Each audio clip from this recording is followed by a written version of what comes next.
Morning, YouTube. YouTube. Aimee and Robert, Keto Maniacs. Woohoo! Keto Carnivore Maniacs.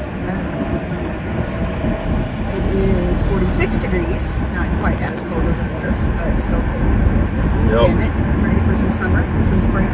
Let's make this happen.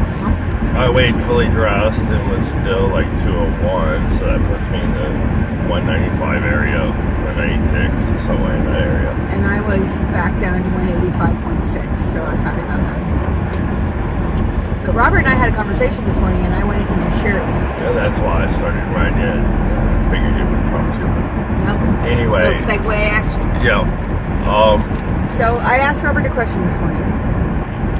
And, because, damn, my man looks good. That's all I'm saying. Why, thank you, baby. You're welcome. And so the question was, am I in maintenance? are you in maintenance? And I guess we kind of decided I am. Right? Officially. No. Because I told her that I don't worry about losing weight anymore. It's not even on my priority list. I just don't want to gain. I told her I got a hard limit at 205 now. I don't want to get above that. Army stats 10 years ago said 208. They'd probably give me a little bit of leeway, but for my age, I don't want the leeway. I don't think age is a good reason to let your body go. Get it. So anything over under 208 puts me within regulation, and so I'm like, anything under 205, I'm considered healthy and fit. The whole chart is designed on physical performance, and to me that's more important than the way I look. Though I do like hearing I look good. Yeah, you do. And I was telling her that I've got a little bit of the baggy skin around the stomach, fat that I've lost. Not a lot. I don't think it looks gross, but I'm not sure that it would look better if I lost, if you know what I mean. So his conversation that he had with me was, well, I mean, I would like to lose 20 more pounds, but if I lose 20 more pounds, then the baggy skin will look really bad. So I just don't know if I want to do that. Yeah. Oh, first world problems. Exactly. It's amazing. So, if I can get probably time for me to looking into a long-term fast, I can get some autophagy going and maybe tighten some things up in that, then I might aim for another 20 pounds and see if I can get me a six-pack. Or at least show the six-pack that's hiding underneath there. Yeah, exactly. Because I am toned and I am fit. It's just, it doesn't really show well. And I'm tall enough to lengthen out my muscles, so I don't look big at all. I just look like a twiggy. You do look a little twiggy. But that's okay. Like I said, physical performance is more important to me, and I know the strength I've got. It's still increasing, so. Yeah. So, we also had a conversation about your knee. Yeah. And then I had to make some confession. The last few days I've had some knee issues. My knees ache, especially with the right knee. But when I put on a brace to support that knee, then by the end of the day, my left knee really hurts because of the change in my gait. And then the following day after wearing the knee brace, I feel like my muscles have kind of atrophied a little bit. And so I have more problems with my knee than what made me put the knee brace on. So it's not really effective in the long run. It's only a short-term relief. I can wear it for a couple hours to get some relief, but if I wear it longer than that, it causes more problems. So I have some problems with long-term walking. I'm okay as long as I don't take stairs or try to walk more than 2 or 3 blocks. So, when you're not getting sugar. Yeah, but that's the issue, is without the sugar, the pain's enough that I can deal with it, and it doesn't really affect me. And so I had to break down and admit to my wife that I went to Brahms, I had ice cream 2 days ago, and my knees have been hurting since then. So. And then you had it without me. Well, I wasn't going to encourage you to have any. I'm rebellious, not evil. Well, I mean, you could just go for a halo. At least that's not going to kill your joints. Let's look at Okay, here's the truth of the matter on why I chose to do what I did. And I'm going to be totally honest with you people out there, so you can get a good look at my psychology. But my wife takes care of our finances, and if I go and get a thing of Halo for $5, then she's going to know I went to the grocery store and spent $5. And she's going to be like, what'd you get? What'd you have? But if I take $2 and change and go buy a Brahms, totally different. there's no, yeah, but I used $2 and change to buy an ice cream cone. No receipt. So there's no paper receipt, trail. No paper trail. Yes, I'm worrying about the paper trail for my ice cream purchases. You're evil.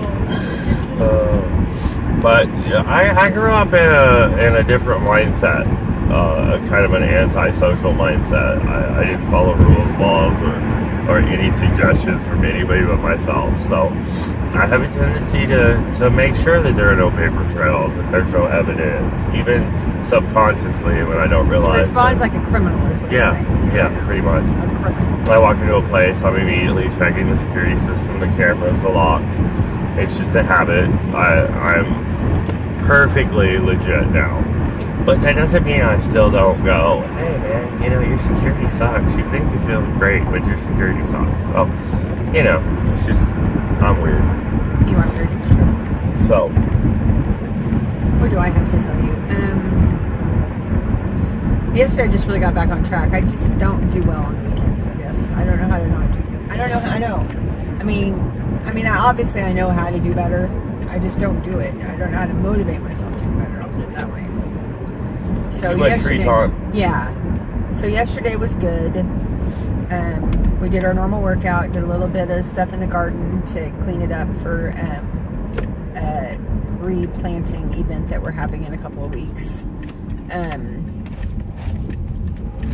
All right. We did an Insanity Fit Test, which is, it's the very first workout that you do on Insanity, and it kind of gives you a measure of what you can do. Yeah. And then every 2, 3, 4 weeks you do it again. Yeah. And get your measurements again. Heck yeah. Yeah. So. What's that? And it's great because progress tracking. Yeah, you have the paper in front of you before you start the exercise, and so you know what you did last time.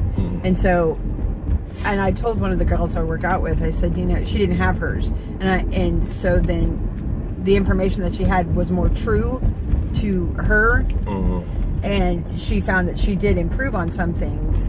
Whereas when I improved because I saw the number in front of me and I just wanted to do better than it. Right. Which is, motivation in and of itself. But right. But sometimes you don't need to really look until you've done it. Yeah. So then you get a real true measurement, right. And not just trying to beat your own time or whatever. Yeah. But at the same time, even on a test like that, the fact that you're willing to put in those extra reps, you'll get some benefit from those extra reps, even if you weren't quite ready for it, Well, and for me, honestly, I try to go until I'm either sucking wind so hard I can't breathe, or my muscles are about to face plant me into the ground, kind of a thing, What most people don't understand is your body will scream you're done long before you ever get done. And even when you start getting the trembling in your limbs and the weakness, most of the time, you can do if you dig deeper, you can do more. Yeah. I find that with running a lot. I mean, I haven't run in a while, but that's always the thing that tells me I think I'm done, and then I find out that no, I'm actually not done. It's like the hitch in your chest. It's like one of the most horrible things to run with. But I've found that the hitch in your chest normally only lasts for a couple 100 yards. Yeah. It'll start, and you'll be like, okay, I'm done. But if you can push through another lap or two, then it'll go away, and you reach a new plateau. Yeah. And so you realize at that point that, my body was kind of exaggerating, trying to lie to me to get me to quit. I think a body is naturally lazy. Yeah. And you really have to force it. Yeah. Biologically, you're designed to do things the easiest way possible. Save as much energy as you can. Right. So, tonight I have volleyball. Yesterday we played with Postmates a little bit, and we delivered 2 meals. I think I did. You did. 2. You did one, and I did one with you. Yeah. We did a total of 2. And I think I don't total know if, made was $10. Yeah. I don't know if we were in the wrong area or our timing was off, but it wasn't real busy. It was only 4:30. We just didn't want to wait until 6. We had other stuff to do. Right. And so that's going to be one of the things is finding out when they're the busiest and where they're the busiest, and then working my schedule around that. But yeah, it's just an experiment for a while. As long as I'm covering gas right now, I'm going to use it to go ahead and get some, I don't know, get more proficient at it, a little bit of practice. Yeah. I haven't driven for a few years, so I mean, not like, it's like the funnest thing for him. Just haven't delivered for a few years, but yeah, it is. I don't mind being in my car all day as long as, you know, I'm in my car. This is not your car. I know. So I yesterday it was interesting though. I had a glitch between Audibles, Google, Fleet, and the car. Something in there. I got my book playing, and then it wouldn't bring Google up, directions up while the book was playing. Mm-hmm. I could not turn off the book. That's annoying. And leave the stereo on. If I turned the stereo on, it wasn't playing through the car radio. It was playing just the speaker on my phone. And Google was playing through the car radio, but it was pausing Google for my book. We're going to get off here. Thanks for watching, guys. It was just insane. See you later.